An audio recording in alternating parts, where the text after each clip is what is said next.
Assalamualaikum Assalamualaikum warahmatullahi warahmatullahi wabarakatuh. wabarakatuh. Selamat pagi, Selamat pagi, siang, siang, dan dan malam. malam. Om Om Swastiastu, Swastiastu, Namo Namo Buddhaya, Buddhaya, Salam Salam Kebajikan, Kebajikan, Rahayu. Rahayu. Dengan perkembangan zaman yang semakin digital ini, penggunaan aplikasi sangat diperlukan semua orang. Salah satunya adalah aplikasi populer yang digunakan untuk mengolah data dan telah menjadi top of mind masyarakat luas. Aplikasi tersebut adalah Microsoft Excel atau bisa disebut juga Excel. Bersama saya, Felky Henrikus Marcel Tironi Taga, Nelson akan membahas tentang Excel. Excel.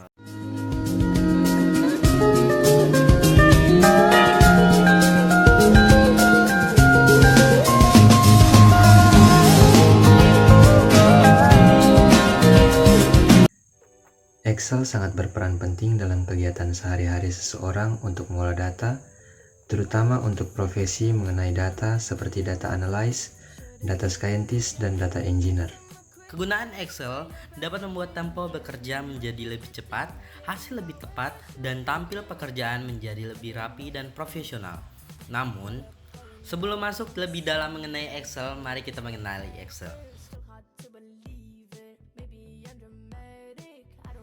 Pada tahun 1987, Microsoft kembali mengembangkan Excel sehingga dapat digunakan untuk sistem operasi Windows dan meningkatkan menjadi Excel versi 2.0. Saat itu, Excel berhasil menyalip pesaing dalam aplikasi sejenisnya, contohnya Lotus. Dan pada tahun 1988, Excel berhasil total menggeser Lotus dan menjadi aplikasi software spreadsheet terpopuler di pasaran. Dan kini, Excel semakin berkembang hingga sudah mencapai versi terbarunya, yaitu versi 12.0. Fungsi Microsoft Excel. Excel memiliki fungsi untuk membuat, mengedit, menganalisa, dan meringkas data yang bersifat numerik. Berikut fungsi Excel secara keseluruhan. Yang pertama, untuk pembuatan daftar laporan keuangan, nilai, dan kehadiran. Yang kedua, dapat digunakan untuk operasi perhitungan seperti kali, bagi, dan rata-rata. Yang ketiga, dapat menghitung kurs mata uang asing. Yang keempat, untuk pembuatan grafik dan tabel. Yang kelima, dapat digunakan sebagai alat membantu penyelesaian soal logika dan matematika. Yang keenam, dapat menyajikan data secara lebih tepat, rapi, dan akurat. Yang ketujuh, dapat menghitung secara otomatis dengan penggunaan rumus dan logika.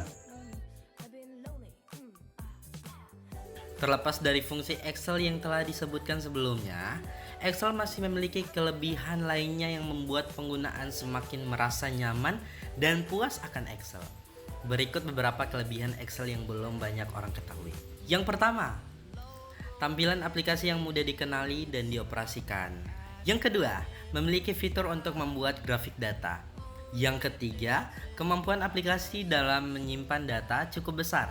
Dan yang terakhir atau yang keempat, pengoperasian yang mudah ketika menggunakan rumus dan logika dalam Excel.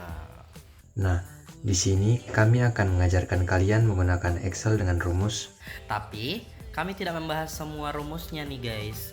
Kami hanya membahas rumus sum ifs, dan average. Nah, seperti janji kami di video sebelah, kami akan mengajarkan Anda cara menggunakan rumus sum ifs dan juga average nih kawan-kawan. Nah, yang pertama kita menggunakan sum. Di setiap penggunaan rumus itu diawali dengan tanda sama dengan. Kita di sini akan menjumlahkan nilai dari data tersebut. Lalu kita masukkan di rumus sum, lalu diseret dari atas ke bawah dan didapatkan hasilnya 639. Nah, yang kedua kita akan menggunakan rumus average nih guys. Sama, kita seret dari atas ke bawah dan kita mendapatkan nilai rata-ratanya 63,9. Lalu kita akan menggunakan rumus sum ifs. Kita tulis sama dengan sum ifs, buka kurung, lalu kita seret nilai dari atas sampai ke bawah, di titik koma kita seret status dari atas sampai ke bawah, titik koma lagi, dan kita buka tanda kutip, dengan keterangan tidak lulus IPA, karena di sini kita akan menjumlahkan nilai siswa-siswi yang tidak lulus IPA. Dibalas tanda kutip, dan kita mendapatkan jumlahnya yaitu 74 dari nilai tersebut. Nah, kita lakukan hal yang sama seperti hal sebelumnya, yaitu sama dengan sum ifs. Lalu buka tanda kurung, kita seret data nilai dari atas sampai ke bawah, lalu di titik koma, dan kita seret status dari atas sampai ke bawah di titik koma lagi, lalu kita berikan keterangan, kita buka tanda kutip. Nah, karena kita ini akan menjumlahkan nilai siswa-siswi yang lulus IPS, kita berikan keterangan lulus IPS, dibalas tanda kutip, dan lalu di enter. Kita dapatkan nilainya yaitu 176. Itu merupakan jumlah nilai siswa-siswi yang lulus IPS. Nah, bagi teman-teman yang tidak tahu apa itu sum ifs dan juga average, sum itu merupakan penjumlahan dari keseluruhan nilai data yang kita akan jumlahkan. Nah, average itu apa, Kak? Average itu merupakan nilai rata-rata dari keseluruhan data yang kita akan cari. Nah, sum ifs itu merupakan penjumlahan keseluruh data, tetapi dengan menggunakan kriteria tertentu. Seperti tadi kita menjumlahkan nilai seluruh siswa-siswi, tetapi hanya yang tidak lulus IPA, dan ada juga yang lulus IPS gitu loh teman-teman. Sekian dari kami video cara menggunakan rumus Excel. See you in the next time.